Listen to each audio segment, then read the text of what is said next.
our speaker, Dr. Winston Craig. He is Professor Emeritus of Nutrition at Andrews University, Adjunct Professor of Public Health at Loma Linda University. He has taught nutritional biochemistry and public health nutrition for the past 40 years. He received his PhD degree from the University of Queensland, Australia in 1971, and a Master in Public Health degree in 1975 from Loma Linda University. He has been a member of American Society for Nutrition since 1985 and a member of the Academy of Nutrition and Dietetics for 33 years. Dr. Craig has conducted nutrition seminars and lectures on nutrition in Australia, New Zealand, Canada, and various countries of Europe, Africa, Latin America, and the Caribbean. Dr. Craig has authored 45 articles for scholarly journals, 10 books, and 300 articles for health publications. He edited the book Vegetarian Nutrition and Wellness in 2018. In 2009 and again in 2016, he co-authored the position paper on vegetarian diets for the Academy of Nutrition and Dietetics.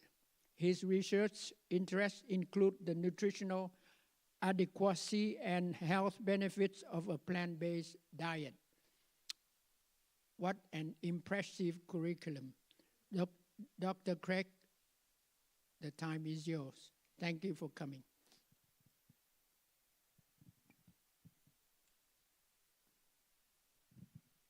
Thank you, David, very much. It's a pleasure to be here. And I think he must have been reading the back of one of my books about the author. But we also welcome those who are on the live stream. And I will just mention this for those of you who may be interested in more nutrition. We are having a very big nutrition day at Azure Hills Church in Azure Hills, just near Loma Linda, on March the 1st. It's all day, 9 o'clock till 4 o'clock. We have 7 speakers, all Adventist, either physicians from Loma Linda School of Medicine, and a few other rookies like myself to round out the program. They're also providing lunch free. If you register, you can get a meal ticket. There's no charge, but they need to know the number of heads, well, number of bodies, you know.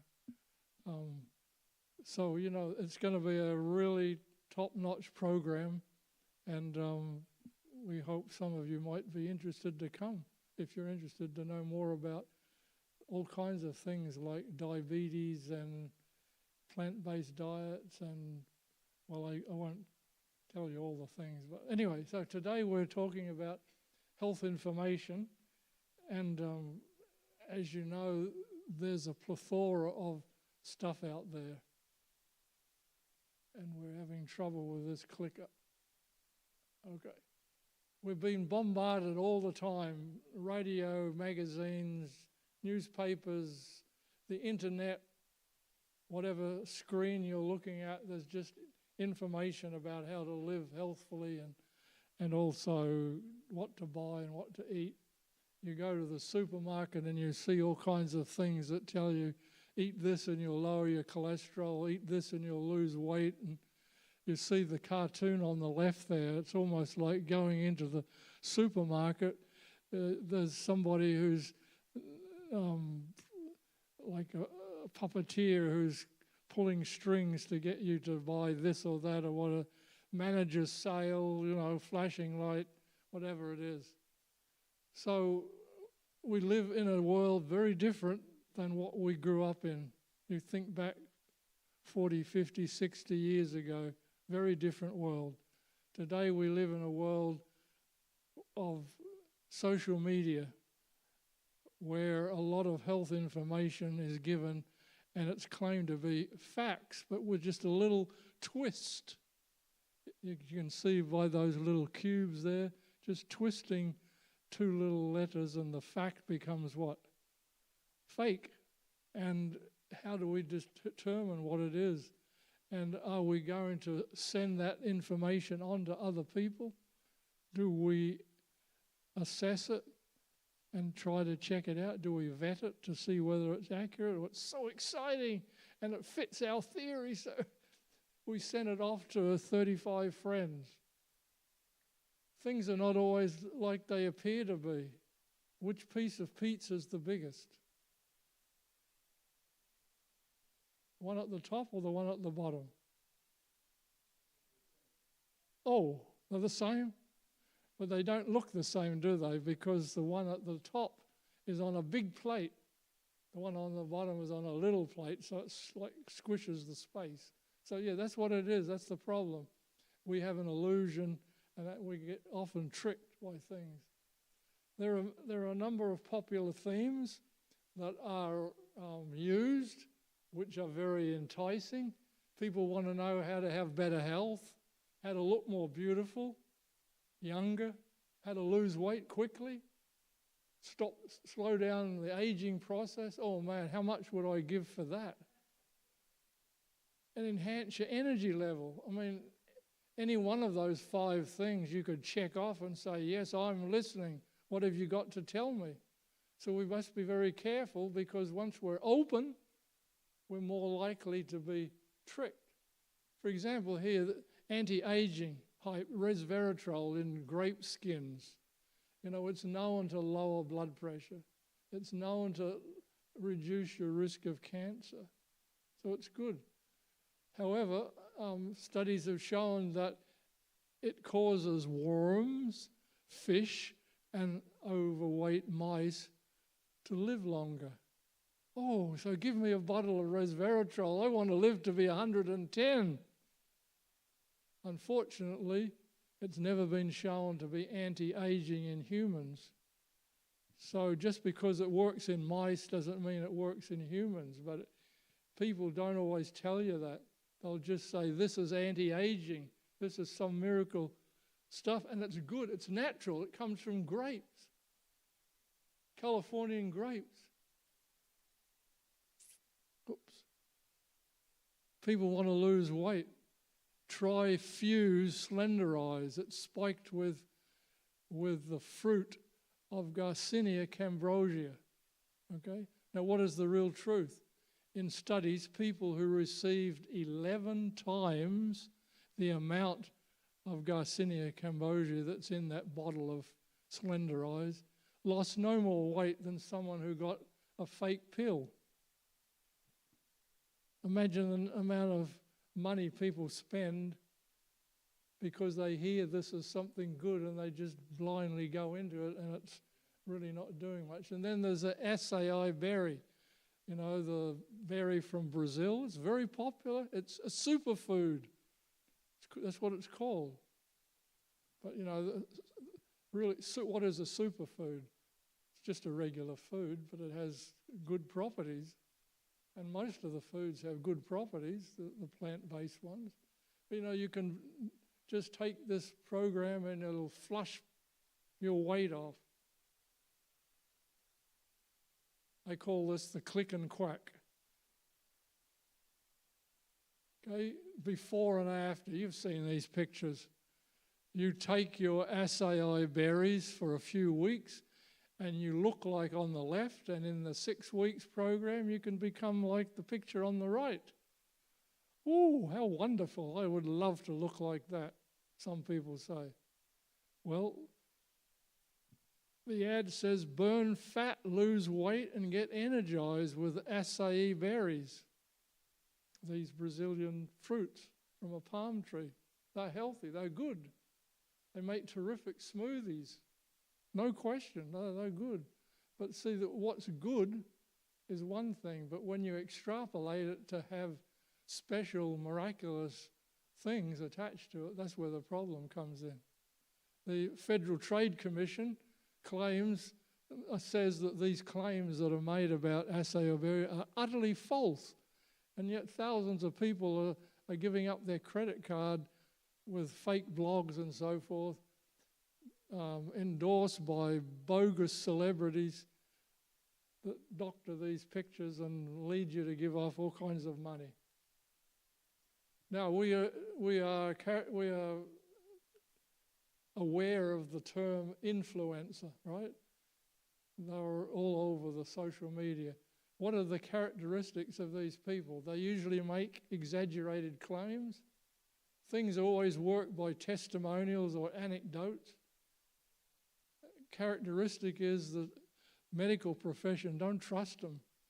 They have their hand in the pocket of the pharmaceutical industry. Now, it may be true that there's a connection there. There has to be. But they make it sound like the doctors are brainless. They just do what the pharmaceutical companies tell them. And there are companies, there are examples like with painkillers where there has been bad situations develop and an abuse of the system. But in general, that isn't the truth. The health profession are doing their darndest to keep the population healthy and well. Okay, they promise miraculous cures. They usually have something to sell, and it's never cheap. It's never giveaways, okay? And they satiate the thirst for gizmos. So who are the most vulnerable? People who have serious illness, the aged who need function restored, a backache, a headache, a sore knee, a cronk knee, bad digestion, stuffy bowels, whatever it is. You know what it's like as you get older. You have all these things that, the young lady over here doesn't know what I'm talking about, but she'll experience it one day, what we all fight with every day. Something's, what doesn't hurt doesn't work. That's what they say. At least I've experienced that myself. So people wanting to lose weight tried for 30 years to lose 20 pounds. So these people are vulnerable to promotion. And then people with chronic conditions like arthritis and allergies. So these are just some examples of who are more vulnerable perhaps than others. So we've got here some red flags for you. You know what a red flag is? When you come along on the road and you see a red flag, it means danger, be careful. This is a warning sign. Recommendations that promise a quick fix. It took me 20 years to put on 30 pounds, but I want to lose it in 30 days. Ever heard that mentality? It just doesn't work. There's no quick fix. Recommendations are accompanied by an advertisement to sell a product.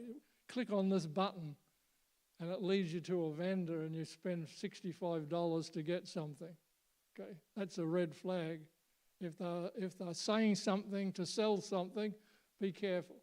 Claims that sound too good to be true, well, they are, because they usually don't exist. A single product can cure multiple health problems. You've seen these liquids, these detergents, whatever, you use them in the home, they're good for everything. Totally transform your home. The article is sensationally written. You get emails and everything's in capitals. Look at this! Exclamation mark, about 8 of them. That's a warning. That's emotionally charged, okay? The information is all anecdotal. It's not related to any university research or government institution, whatever. It's just anecdotal. A single ingredient, food, or single product is alleged to cause a laundry list of health problems. Okay? Generally doesn't happen. Things like aspirin, which have been shown to be useful for a variety of things, that situation is rare. Usually one thing is good for maybe one or two situations. A food may help lower blood pressure, but it may not do everything. Okay, so those are just kind of some warnings. So then good old Dr. Google. You know, more than half of us go to the internet to find out what the problem is or what solution is.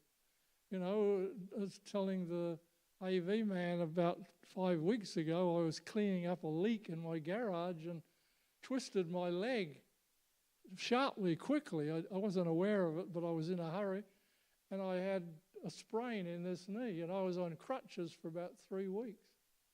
And, you know, my wife said, well, look up. Well, she's a nurse, so she didn't say look up. She just told me, you know. Nurses know pretty much everything. We should listen to them. But anyway, I went onto the internet to find out. You do the same thing. Simple things like that. The internet is wonderful. You know, use compression bandage, ice it, simple things like that. But when you use the internet to go beyond the simple things, then you could be risking more damaging. So many people are like this. They diagnose themselves with Dr. Google, and then they go to Dr. Stoddard or Dr. Smith or whoever and get a second opinion. Did I read correctly, Dr. Google? Is this the right thing? So it can be a blessing, like I mentioned, or it might not be a blessing. You know, if it says, oh, your sprained knee, what you need to do is drink apple cider vinegar. It's anti-inflammatory and it'll calm down everything. It'll be fine. It'll be healed within 3 days. And that's dangerous. But if you find simple treatments that are well documented, it's okay. So this is an example here of the power of social media. The video Sugar Feeds Cancer. It's had over 6 million, probably 8, 10 million now. That when I researched this, it was 6 million views on TikTok. People believe then that low-carb diets will prevent cancer. This helped to fuel the popularity of paleo diets. Cancer cells do consume more glucose for energy than expected, rather than using oxygen. But this is a consequence of cancer rather than a cause of cancer. Just because the two things come together doesn't mean one causes the other. They could be associated in other ways. Trials with keto diets and cancer are inconclusive and offer little data on survival rates. Keto diets may actually cause harm to cancer patients as they may experience an unwanted rapid weight loss. So keto diets, high protein, low carb, you go to Barnes & Noble or some other bookstore and you'll see row after row of nutrition books, and many of them promoting paleo or keto diets. It's the diet right now. Rampant misinformation and disinformation spreads quickly on social media, confusing people. You know, we grew up, we learned at school, at college, tech school, community college, wherever we went, we learned certain things that were established by science. And then along comes social media and says this and this and this. And they give anecdotes and cases of Aunt Mima and Uncle Bill who were cured by this or that. And they're presented in such powerful ways that people think they must be true. So it leads people to poor choices, like mentioned here. Drinking borax for arthritis, because boron is an element in the soil, in our food, certain foods, that help with bone structure and stuff. So people know that borax has boron in it, so I'll just drink borax. It's very serious sort of thing. Or during the COVID problems we had here, 5 years, 6 years ago, people were being recommended to drink methanol to kill the COVID virus. Well, methanol is dangerous. It can cause blindness and other things. It's a form of alcohol which should not be drunk at all. So things are promoted that can be serious. Certain aspects of the internet have contributed to the rise of medical misinformation, like algorithms that guide one along a certain pathway. Facebook and others, they have these algorithms that trace you. You can't turn around that they aren't. You open one website and you're going to be bombarded with that material seemingly for the rest of your life. They track you. You can't hide. They're watching everything you open. And the algorithms just force you into that pathway.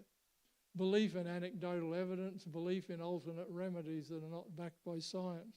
So these are some of the risks that we have to face. So what is the danger? Well, algorithms tailor the feeds that people are following to existing beliefs. And what it ends up with is, you've heard of echo chambers. This is talking to one another of people who all have the same belief. And they never get input from the outside because that's threatening, that's untrue, that's unreliable. We just want to have our own little club, people who believe the same way that we do. They call that an echo chamber, where you're just talking to yourself. You know, a leader in academia, we don't like a chairman who tries to surround themselves with people like-minded. In academia, we like people with different viewpoints to challenge. You know, the President of the United States should be the same way, to have his cabinet will have diverse ideas to challenge the ideas, and so you get a more rich and varied viewpoint. That's the beauty of American society with great diversity. Ethnicity is, look at the church here. You have so many ethnicities. I mean, that makes for richness, difference of thought and opinion, okay? Information is not vetted. People hear it and they press a button. With email, you have a box where all your friends, you can send an email to just 55 people like that. You read something, all my friends would love this, and you haven't even thought about it carefully and vetted it to see if it's accurate. People become skeptical and they lose trust in good science. This is abundantly clear today, isn't it? Some of our rich organizations that are world class, and other countries of the world are amazed at our Center for Disease Control, CDC. And, there's been voices that have trashed that recently. And that creates a bubbling effervescence of confusion. And all the good scientists are starting to leave because they can't feel safe in this environment. So it's a serious issue. Mental health is at risk. Half of our high school students are mentally distressed, disturbed. A high percentage are thinking about committing suicide. Now, if you don't have contact with young people, you may not know this sort of stuff, but if you have teenagers in that age group, you know the mental anxiety and distress they're going under. And a survey that was done by Pew Research Center, which is one of the nation's leading research organizations, they did a survey of 1,254 parents of teens and over 1,000 teens themselves, and they found what? Social media and the use of technology were the leading factors related to the deteriorating mental health. It's sad. They are suffering. You might laugh at that picture I put there, but that's the way it is.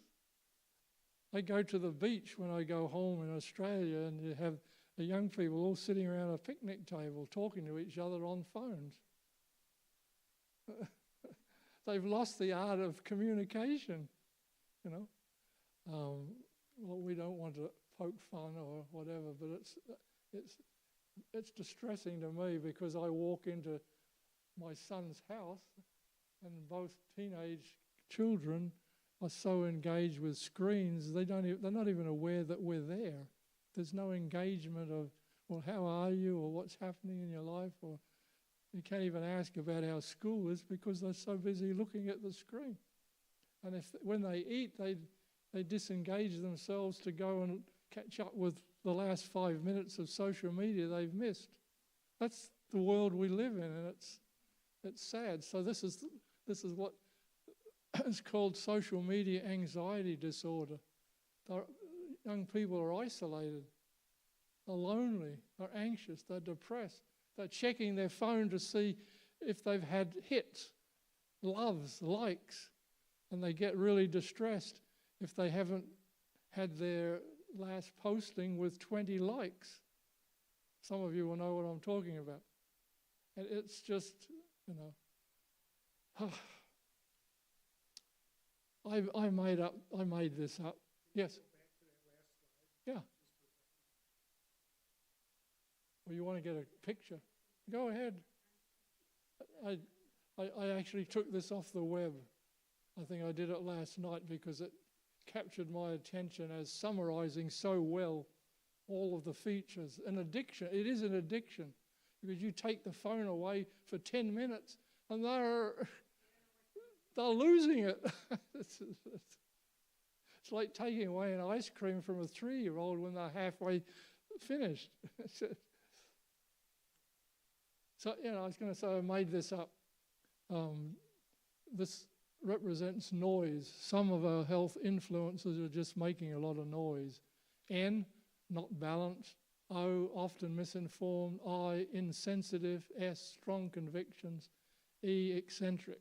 On the other hand, people who are true promoters, they play music, not noise. You know the difference? You pull up at a red light and you hear this boom, boom, crash, bang next to you. That's noise, okay? The music is what you hear in the orchestral concert hall. I'm showing my age now, but anyway. So music, mellow, understanding, straightforward yet balanced, informed, Christ-like and caring attitude. Okay, now that clock back there says 9:45, so I know I don't have 4.5 hours left. I'm not sure, we started at 2:30? 3 o'clock, 3:03, okay. I have too many slides, so I do want to stop at some point. You want to go back? Yeah, I'm sorry? noise. Noise.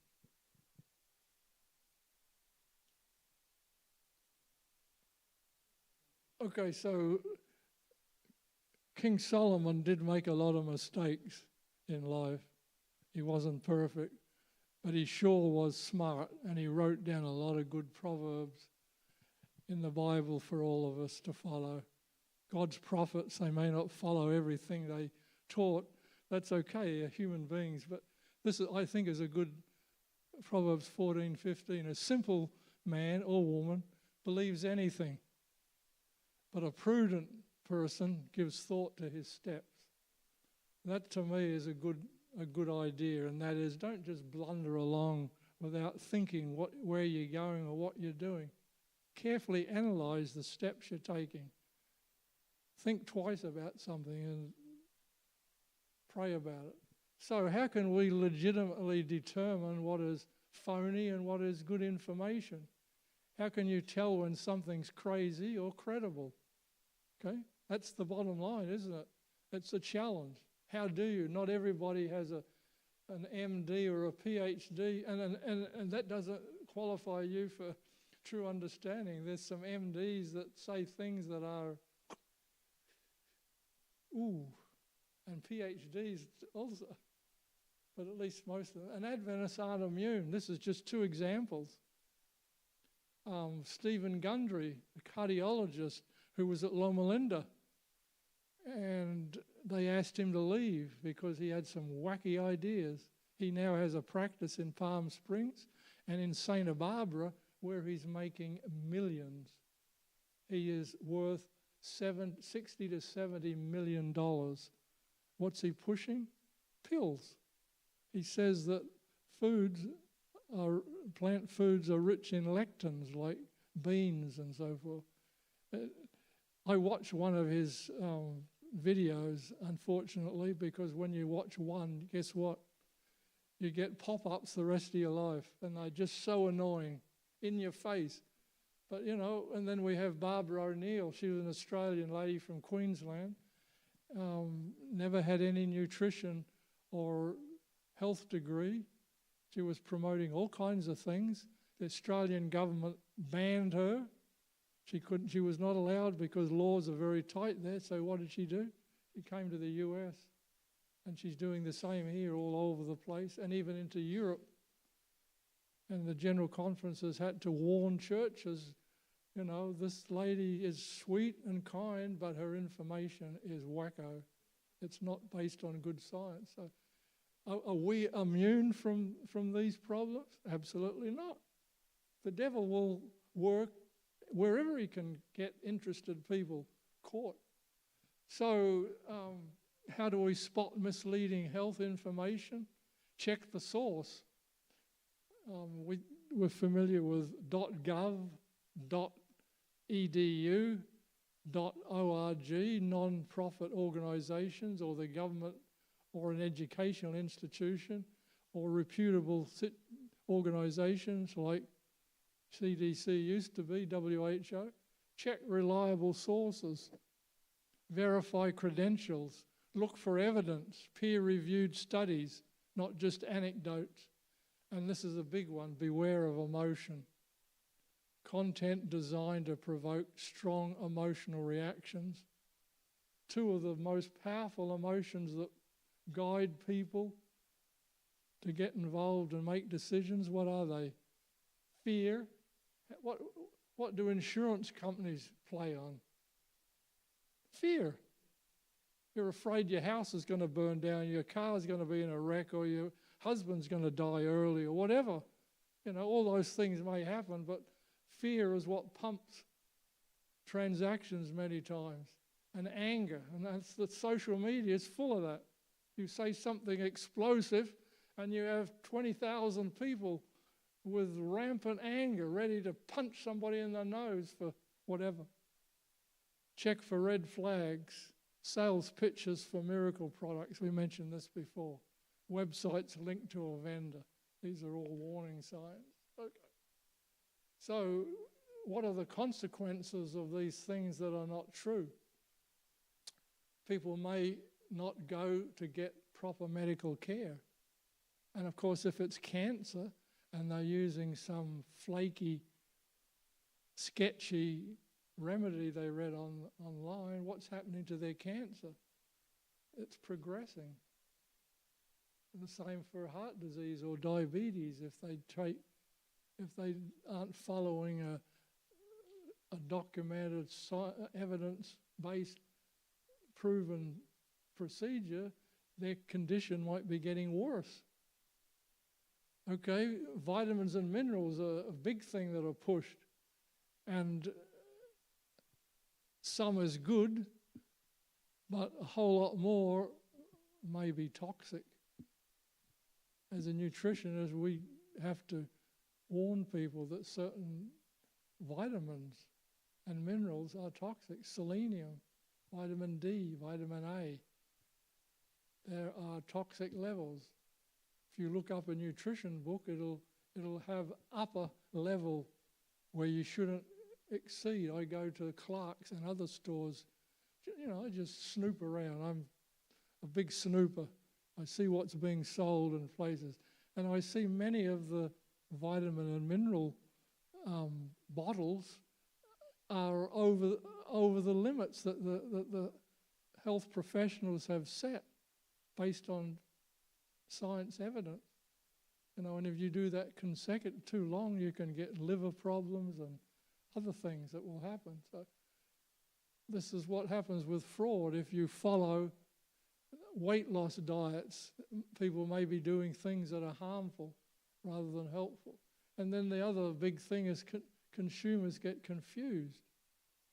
Are told this and this and this and this, and they're conflicting, and scientists don't know. They change their mind. I just believe anything. Can't trust it. Well, the truth of the matter is science may get new information, and that new information needs old information to be corrected or modified so that we're more precise in what we do. You know, it's like that with biblical truth, isn't it?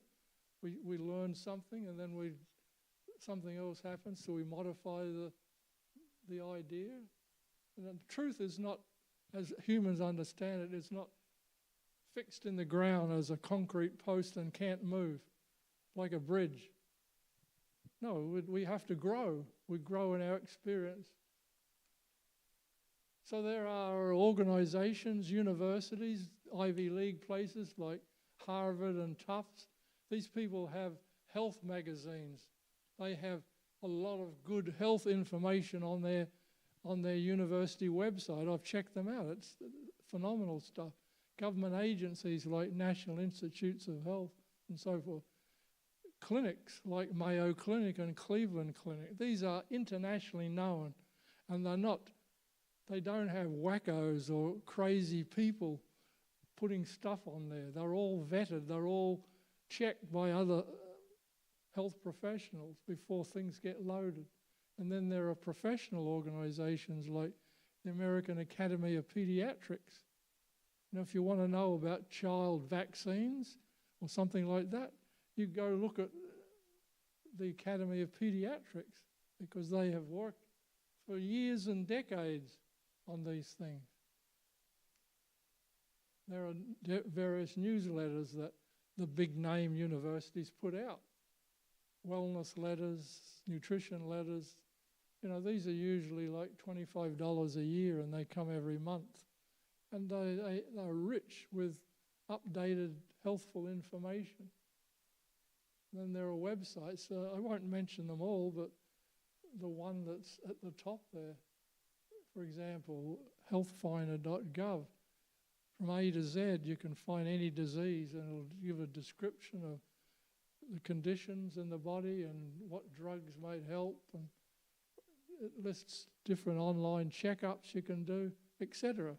I mean, these are being developed by physicians to help the public as a quick and easy introduction to the problem that you have. It's not a solution, but it just gives you some idea. You can also go and get a rating for your physician or for the hospital and find out whether your doctor is a 3 out of 5 or a 4 out of 5 or a 4.9 out of 5.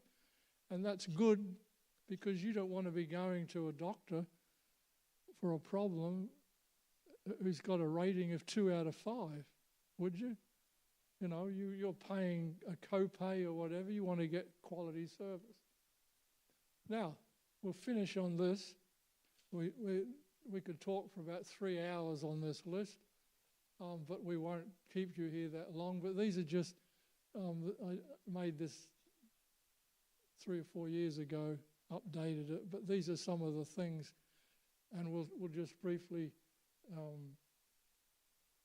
talk for 10, 15 minutes or so about these fads. A regular detox. Okay, we need to detox the body, get rid of all the garbage, the pollution. Paleo diet's the best. Coconut oil, it's good for everything. You know, lower cholesterol, lose weight, help control your diabetes, and on and on and on it goes. I'm not endorsing all these things. I'm just stating what people believe. We'll look at these. Soy is bad for your health. Okay, causes cancer. It feminizes men, etc. You know, hear all these things. Gluten causes weight gain, sluggishness, headaches, IBS. Sugar substitutes are unsafe. Raw food's the best, and juicing is the best way to get your nutrients. Okay, these are things that are being promoted on the web and are commonly believed. So let's just take a look quickly at some of them. Colonic cleansing. You can buy or watch a YouTube cleansing for dummies. You know, we all have to take that hat of being a dummy sometimes to find out what's going on. There are hundreds and hundreds of books and pills and powders and teas and what have you to detox yourself, okay? Well, the colon, you know what the colon is, the lower bowel. After the stomach, there's the small intestine and then the colon. It's considered the sewer system, and you need to clean it out regularly. Fecal matter gets stuck in there, and it's all the junk food that we eat, what's called UPF. That's the condemnation of today. It's ultra-processed food. You know, it's not the best, but eating some of it's not going to kill us. Okay? All manner of regimens or kits are available to detoxify us. Testimonials claim spiritual, physical, and psychological health benefits from having a regular detox. It can, they say, improves the immune system, reduces allergies, eliminates toxins, and purifies the blood. Well, eating these ground up foods and smoothies that are made from vegetables and fruits isn't going to be harmful to the body, but it doesn't usually stop there. There's usually called colonic irrigation, where people take enemas and they flush out the colon, and that's where problems can occur. You can perforate your rectum, and if the instrument they're using for irrigation isn't properly sterilized, you can get systemic poisoning. And doing this repeatedly will upset your electrolyte balance, because you're taking out a lot of potassium. Okay? Can lead to nutrient deficiencies. Excessive use of enemas have been associated with cardiac problems related to electrolyte imbalances. May lead to dependence on laxatives. So, in summary, there's no scientific evidence to support the value of colonic cleansing.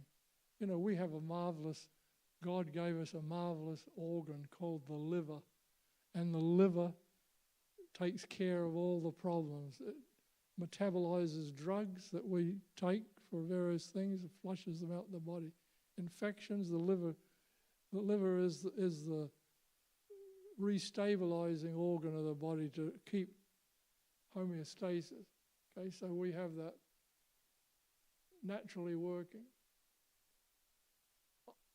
A short fast may be beneficial, giving the body a period of rest from a complex and purified diet. Mrs. White talks about it, right? Having a fast and having a diet just of fruit for a while may be good, but that she never goes into the point of irrigation and colonic cleansing and all that. That's taking it a step too far. And what about low-carb diets? How safe are they? Well, they're certainly popular. Books line bookshelves. You go back a month later and what do you find? A new set of books. A month later, a new set of books. So clearly the earlier ones weren't working, or else the people are working. The Americans, a lot of them are on a low-carb diet. Millions. And the paleo diet, the paleo is from the word Paleolithic, meaning caveman or early man. And they didn't cultivate, they just captured, took fruit off trees, nuts off trees, and shot wild game. But they didn't grow grains, they didn't grow legumes. So that's what the diet is based on, eating that kind of food. So grains, potatoes, dairy, legumes are limited because those wouldn't have been eaten by early man. Sugar and salt avoided. Okay? So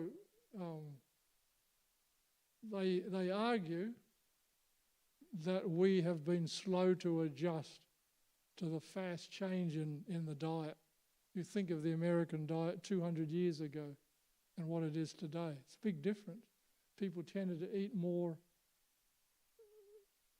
natural foods or food as they're grown, whereas today you go to the grocery store and there's packets and whatever of all kinds of refined foods. So this is a high protein diet. It's a lot of meat, so it's rich in saturated fat. It's often more expensive, and you're missing whole grains, legumes, which are vital sources of vitamins and minerals. So it's not recommended by the health profession because it eliminates. Why does it work? Why does a paleo diet or a low-carb diet work? Well, if you eliminate rice and bread and potato and anything with sugar in it, what's there left to eat? There's a limit of variety. So people become bored. It's monotonous. And so you're not eating as much. So what happens to your body weight? It goes down. It's not because it's a high protein diet, it's because you're eating less, because it's a boring diet. Well, we won't go through that. We've talked about it. Some of the problems with low carb is you're missing some key vitamins and minerals. It's high in saturated fat, and we don't know what effect it has long term. Now, quickly moving to coconut. Coconut is in everything.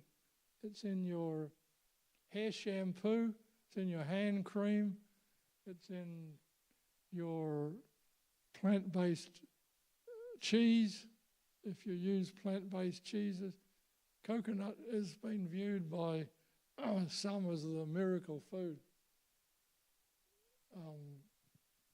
Bruce Fife started this all off, I don't know how long ago, 15 years ago in his book, The Coconut Oil Miracle, and he claimed that coconut oil could keep your cholesterol down, prevented blood clots, helped control diabetes. It had very few calories compared to other fats, so it was good for weight loss, and it fought virus, bacteria, and fungal infections. Does that list sound pretty good? It's good, isn't it? Pretty much does everything. Is it true?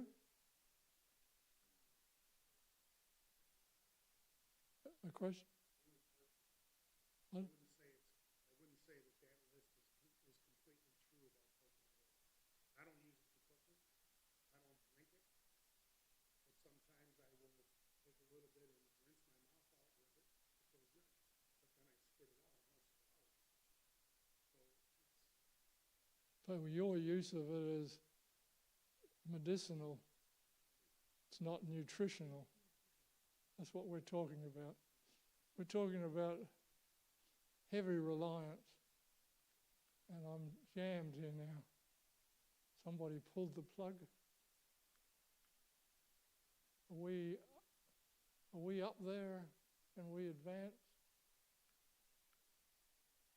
It's frozen. Our AV man has gone home, gone to sleep, wants to jam me, or all of the above.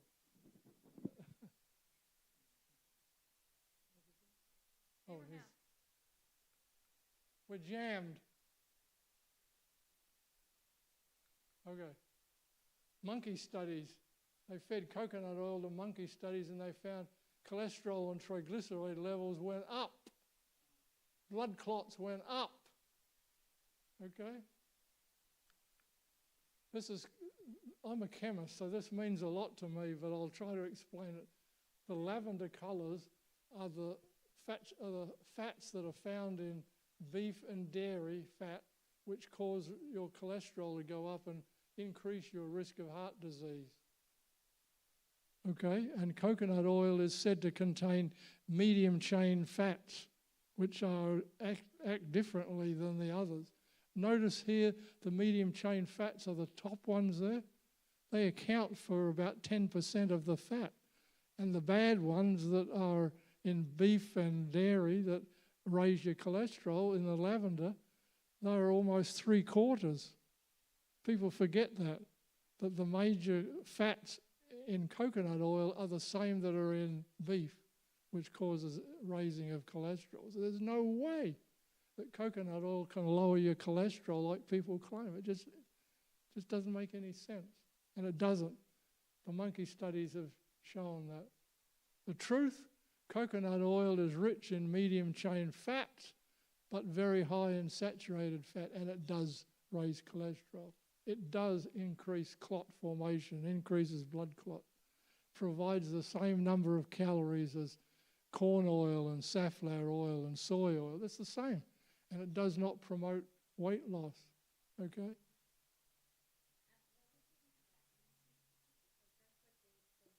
Medium chain triglycerides.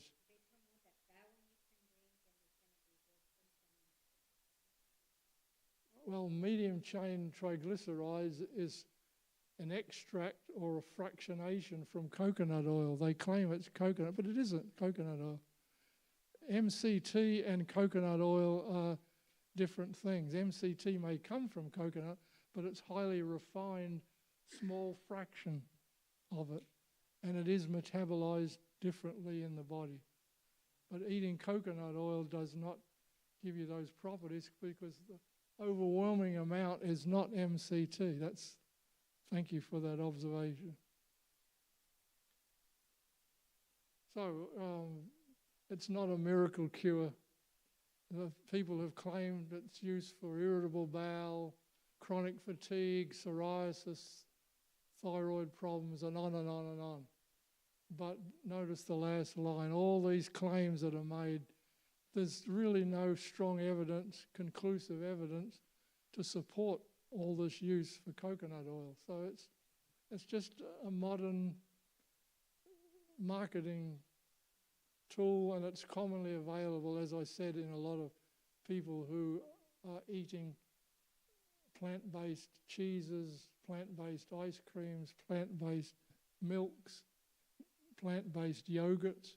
Many of them, not all of them, but many of them are substantially rich in coconut oil, and you should avoid those. It's better to use cashew or soy-based products because they don't have the same saturated fat. Okay, quickly then, just mention about gluten. A lot of people believe they have gluten sensitivity, which comes from wheat, barley, and rice, but you don't find gluten in rice, oats, quinoa, corn, buckwheat, amaranth, millet, and sorghum.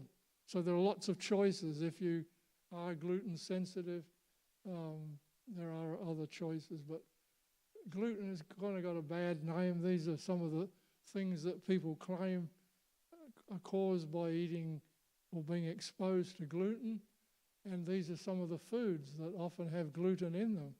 And you can see it's a wide range of foods. It's pretty hard not to be exposed in some way to gluten. There was an experiment done, and if you forget everything else I say about gluten, don't forget this. There was an experiment done, 392 people who complained of gluten-related symptoms were examined. What did they find? Only 26 had celiac disease, which is a serious intestinal eruption or aversion to gluten. Only 2 had a wheat allergy. 27 were diagnosed with gluten sensitivity, unrelated to celiac. And what did that leave? 337, or almost 90%, did not experience any change of symptoms when gluten was removed. Conclusion, a ton of people believe they have gluten sensitivity, and only a handful really do. So it's something else in their eating or lifestyle or their high stress that's creating that. So 86% of patients who think they are sensitive to wheat or gluten are not, based on that. Now let me finish on this one, on soy, because soy's had a bad rap. Soy has been attacked on various fronts. It's bad for your thyroid, increased risk of breast cancer, it's really not good to feed your babies with soy milk, forget it. It's what's said. It's bad for cognitive functioning, increases your risk of allergies. Well, there's this small percentage of the population that are allergic to peanuts, to soy, to this and that. Male fertility is affected. All these, they believe soy is just floating with estrogen, and I'll address that, but that's what people believe. And so men are taking all this soy, they're getting all estrogen, they're becoming like women. Okay? And there's no benefit for cardiovascular disease, even though originally it was said to be that. So this is what has been suggested. Oh no, I don't know where this is a question for you. Soy intake should be restricted in adolescent girls, should be eliminated in women with breast cancer. It lowers blood cholesterol levels.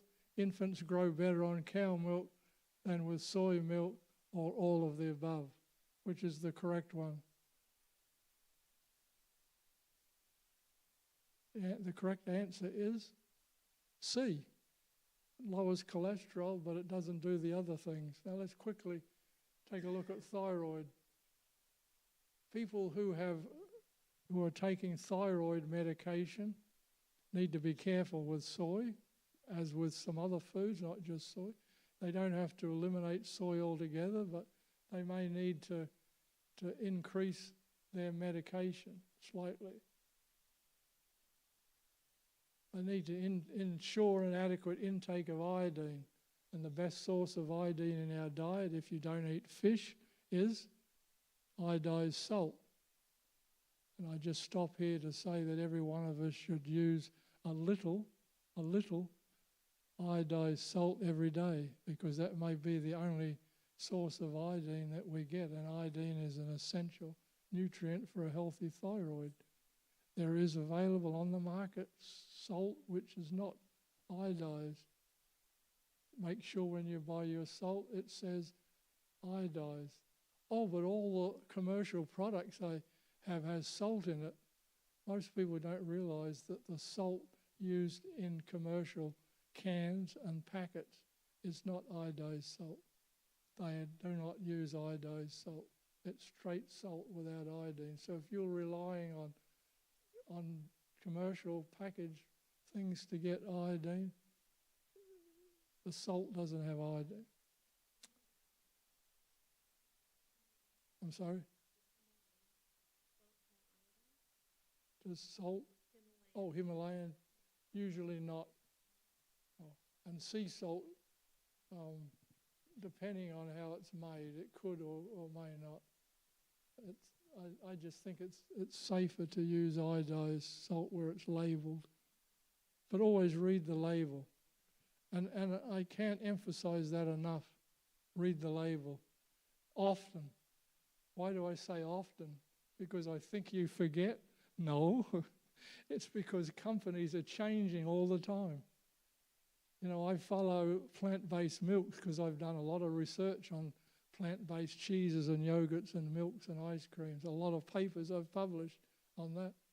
And I've watched over the years, and the companies change their formulation. I don't mean if it's based on oat or cashews, they go, no, the things that they add vitamin D to make it like cow's milk. Before they didn't. They add calcium to make it like cow's milk, and before they didn't. You know, some of us have been agitating about this, and maybe somebody's been reading and listening, and so they're making good, healthful changes. So read labels because products change. Babies have been using soy formula for how long?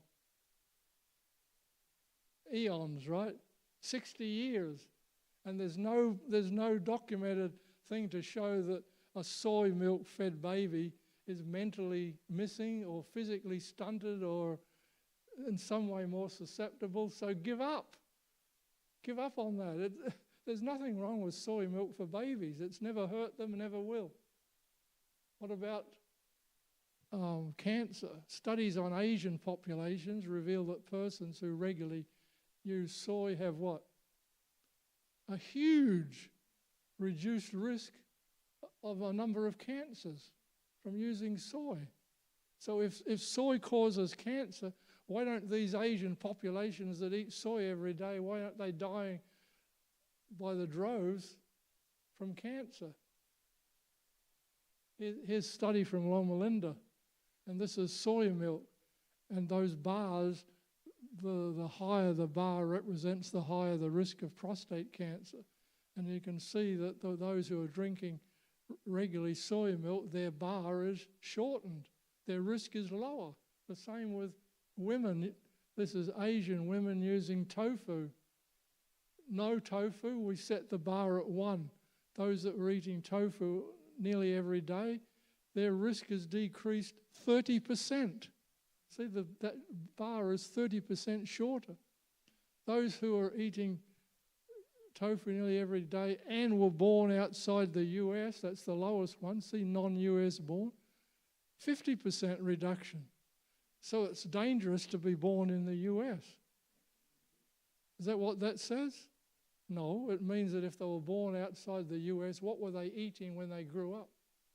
The soy. And the data has shown that adolescents who eat soy, when they're going through puberty, they have a greater protection against breast cancer when they get older women. You know, it's hard sometimes to get young people to eat healthfully or follow healthy practices, and we give up and say whatever, and they think they're immortal. But the truth of the matter, this is just one example that shows that the earlier you start a healthy practice, the greater the benefits in the long run. Okay? Sorry.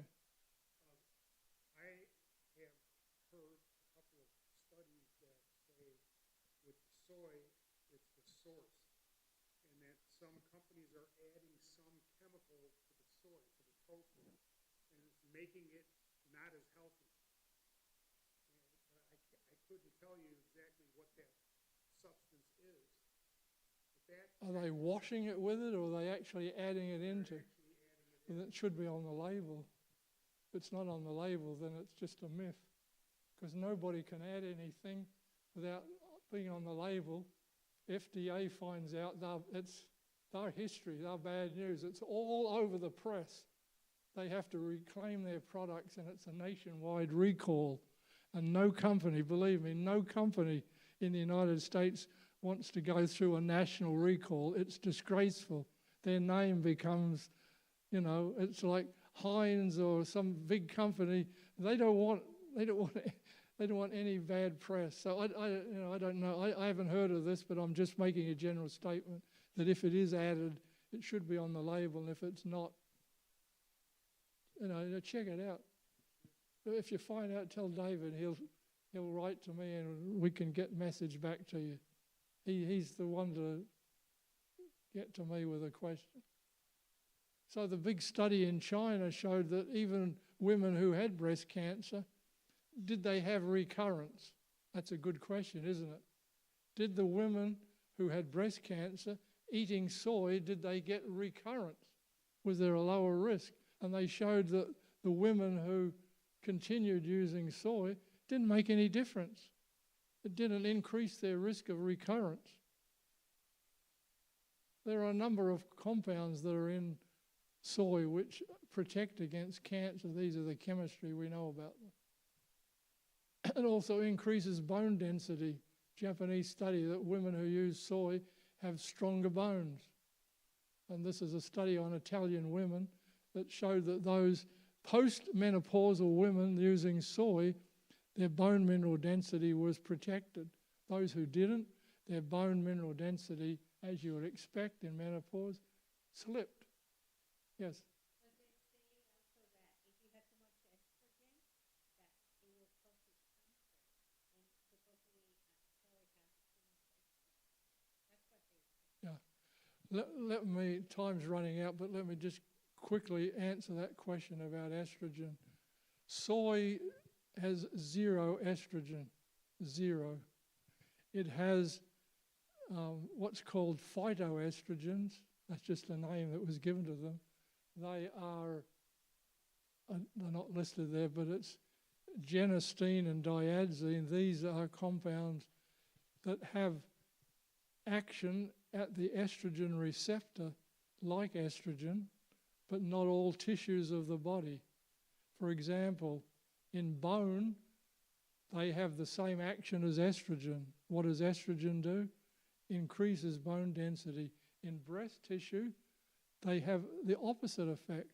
They're anti-estrogen, so they actually protect against breast cancer. There are two different types of estrogen receptors, and soy can act in different ways in different tissues of the body. The arteries, the bones, breast tissue, and so forth. So they aren't estrogen, but they are estrogen-like. We call them, I'm not sure if it's listed here, but it's SERMs. They are selective estrogen receptor modifiers, SERM, selective estrogen receptor modifiers. So they act like estrogen, but they are not estrogen because they don't always behave like estrogen. Sometimes they do, and sometimes they're the opposite. They work against. So that you get, it's a win-win. So people who don't know the biochemistry and the physiology of the body, they see the word phytoestrogen. Oh, they like estrogens. No, that's just a name that's given because their chemistry looks a little bit like it, and they modify estrogen receptors, but in special ways. Does that help? Okay, we better summarize here now. Soy is therefore a nutritious plant protein. It's safe for children. It's good for the environment. It protects against various cancers. It lowers cholesterol. It diminishes bone density losses, particularly in menopausal women. It does not increase the risk of recurrent breast cancer. It does not diminish male fertility or cognitive function. We didn't get into all that details. And it's a useful hormone replacement alternative for hormone replacement theory. This is published 10 years ago now, and nothing new has contradicted this. I'm going to skip over raw food because time is out, but I just want to close with recently R.F. Kennedy, when his committee put out the new food pyramid, and it's caused great consternation throughout the country, confusion, because it's upended everything we have been teaching for years and years. Meats and whole fat dairy is now at the top of the pyramid. Eat as much as you like. It's whole foods. He's promoting whole food. Of course, we agree with whole foods. Carrots, lettuce, apples, we agree with that. But not all whole foods. The animal foods are rich in saturated fat, so the Medical Association and others. The other thing which distresses me a little bit is right down there in the bottom corner, no restriction on alcohol in their new dietary guidelines. It used to be that 1 glass a day for women and 2 glasses a day for men was recommended, not by me or by the Adventist Church, but by the health government authorities. Okay, so there was restriction. Don't do it too much. Well, they have removed all that, and now you can drink as much as you like. And that's going against all the medical research for the past decades. In fact, even though we talked about 1 and 2, there was a movement towards making 0 intake as the only safe intake of alcohol, which is in line with the Adventist health message. But, so this concludes our lecture with a demonstration of what's happening right before our very eyes. We have even a government organisation that is now promoting, in my estimation, and you can disagree with me, misinformation, disinformation, and it's confusing the public because everything we know about red meat should be limited, whole fat dairy's okay, but non-fat or low fat, but whole fat, that's what's being recommended. It goes against all hundreds of research papers. So let me summarize what we've said, because you may have some questions or concluding remarks. Be aware that there's false stuff floating around on social media. Not everything you read is accurate. Soy is safe. I didn't talk about sugar substitutes, but there are some that are good, some that are not so good. Coconut fat and low-carb diets don't have the power to curb chronic diseases like they claim. And if you really want to check something, go to mythbusters.com or urbanlegends.com. You know, there are these sites that help people to find out what's going on. Mrs. White said health reform becomes what? Health deform when it's carried to extremes. We are to be a balanced, middle-of-the-road church people, and we need to relate to people in the community that we hit shoulders with, share ideas that are balanced, sensible. Otherwise, we're doing the health message distrust. My last picture is your safety checklist. We all want a safety checklist before we drive our car out into the highway, right? We don't want to hit any rough bumps.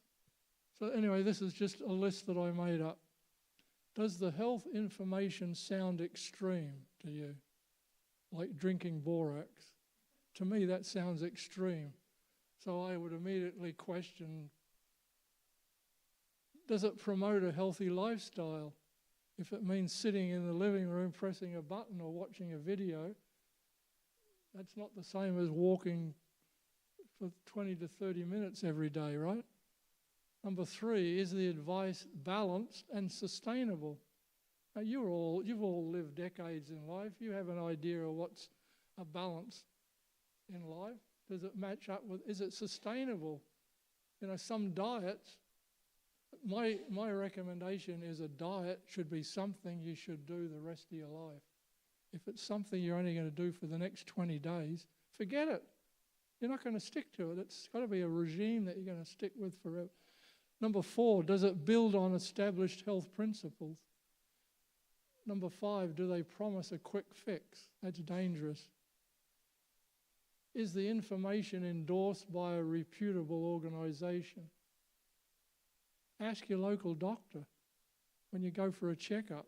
Just ask them, I read on the web this and this. What do you think about it? Does it make sense?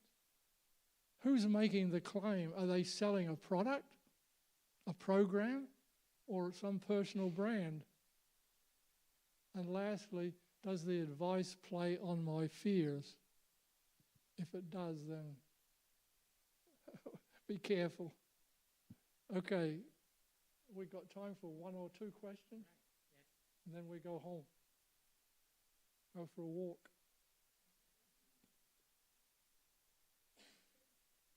Oh, it's 3:45. I'm sorry. I'll give you a refund. I'll give you 25% of your money back. We went over 15 minutes. Yes. I was on the soy milk, the product itself. My wife is an advocate of, soy milk for almost everything. Yeah. But although its qualities and taken in proportion, healthy, but done in an excessive amount, what are the consequences of that? Well, of course, it would depend on what is meant by excessive. But any good thing can become a bad thing when it's overplayed. Just as a rule of thumb, I would say that 2 servings a day of any soy product, whether it's tofu or soy milk or soy nuts or anything, is enough. Enough is enough. But people who are eating soy 3 times a day with soy snacks in between, no, that's over the top. Certainly an adequate amount, you get the full benefit of all the things that we've talked about. And just small amounts like using soy every 3rd day, you're not going to get the same benefits as every day. But yeah, too much. I mean, I use soya milk because that's my favorite, and I don't know how much I use, 6 to 10 fluid ounces in the morning for cereal and a little bit till I drink, and maybe my wife will serve a tofu dish or another meal. Not every day. We have beans, chickpeas, whatever, but maybe twice a week have tofu. So I think that's safe and strength. But part of my question there is because I was raised on regular milk, Mhm. not soy milk. Okay? So what are the benefits of me drinking regular milk in a safe manner, soy milk in a safe manner? What are the benefits or disadvantages? It's a good question, and the answer is it all depends. It depends on what type of milk, and it depends on what type of soya milk, because you can go to Trader Joe's and buy their soya milk, and it's soya beans extracted in water. You can get soya milk like Silk, and it has vitamin D, calcium, B12, riboflavin, all the things that are in cow milk, they're all added there, and the addition isn't any false thing. It's no different than taking a supplement. As we get older, our absorption diminishes, and so taking a multivitamin once a day provides protection. So if the soya milk has those nutrients that are in cow milk added to it, there's really no nutritional difference. The only difference would be in the type of fat. The soya milk has polyunsaturated fat, which is healthful. And the dairy, I said, it depends, because is it low fat or non-fat? Okay, well, then you're getting all that slug of saturated fat, so that would be a difference between soy and dairy. But if you were losing non-fat versus a fortified soy, there's no difference. Yeah, but see, my original question was also the amount. Because I can drink a less amount of regular milk, whereas somebody else might drink a higher amount of soy milk. So where is the difference here? Am I in a good place by drinking less, of the regular milk, or someone drinking excessively of the soy milk? Well, I don't like the word excessively. No, you have to be realistic that people, when they feel there's something that they understand Is good. will do it in excessive Yeah. amount. And that's where we need to turn down things and realize that something that's good doesn't need to be done excessively. Even good things should be done in moderation. Exercise, sleep, everything else. You can exercise extreme exercise. It can be damaging to your joints and to your body. That's the same with food. Excessive amount of food put on weight, or even good food, superfoods, whatever. Too much, it's not good.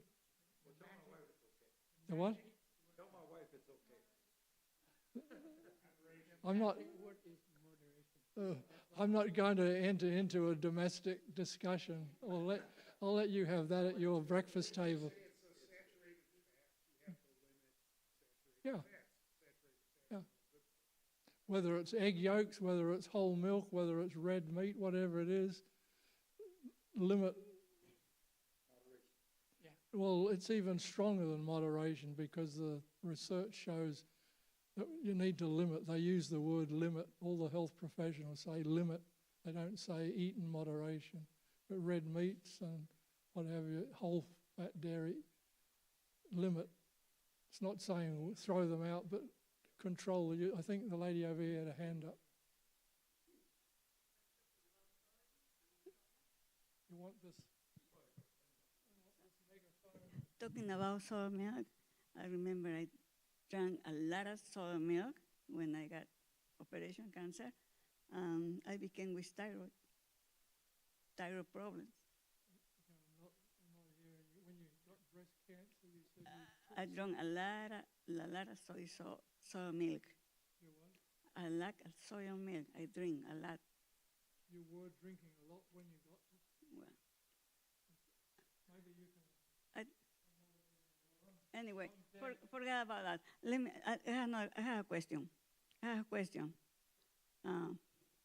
I have hyponatremia, okay? And the doctor told me to drink, to take Morton iodized salt. But somebody else told me Celtic salt is better. Which one is better, Celtic salt, or Morton iodized?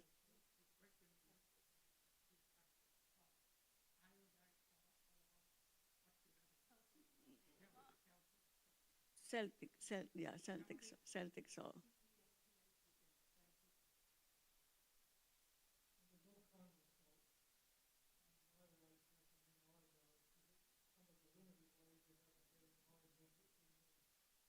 Iodized? Oh, okay, thank you. Monk fruit? Yeah.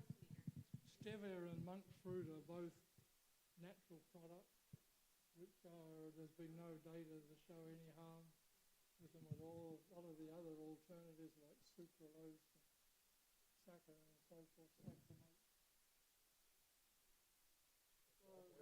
They're okay in limited use, but somebody who's drinking a lot of soda pop and other things where they're getting a lot of things, it's extensive. It comes back to his question about moderation.